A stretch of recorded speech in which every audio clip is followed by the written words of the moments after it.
తెలంగాణలో జనసేన పార్టీ కార్యక్రమానికి అనుమతి నిరాకరించబడిన నేపథ్యంలో ఇటీవల పవన్ కళ్యాణ్ చేసిన వ్యాఖ్యలు రెండు తెలుగు రాష్ట్రాల్లో తీవ్ర చర్చకు దారితీశాయి. ప్రాంతీయతను అతిగా ప్రోత్సహించడం దేశ సమైక్యతకు ప్రమాదకరమని ఆయన వ్యాఖ్యానించారు.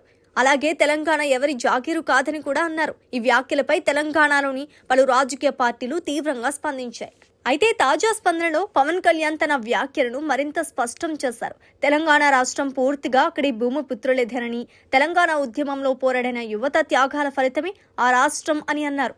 తన వ్యాఖ్యలు తెలంగాణ ప్రజలను ఉద్దేశించి కాదని, తనను తెలంగాణలోకి రానివ్వమని హెచ్చరించిన కొందరు నాయకులను మాత్రమే ఉద్దేశించి చేశానని తెలిపారు. తెలంగాణ ప్రజలపై తన ప్రేమ, తెలంగాణ ఉద్యమంపై తన గౌరవం ఎప్పటికీ తగ్గదని పవన్ పేర్కొన్నారు. అదే సమయంలో ప్రాంతీయత పేరుతో జాతీయ ఐక్యతను దెబ్బతీసే రాజకీయాలను జనసేన వ్యతిరేకిస్తోందని మరోసారి స్పష్టం చేశారు.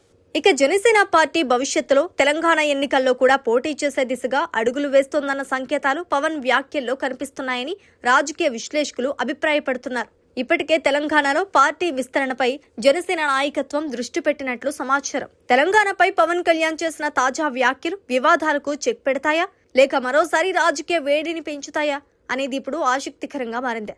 రెండు తెలుగు రాష్ట్రాల రాజకీయాల్లో ఈ అంశం మరికొన్ని రోజులు హాట్ టాపిక్ గా కొనసాగే అవకాశం కనిపిస్తోంది.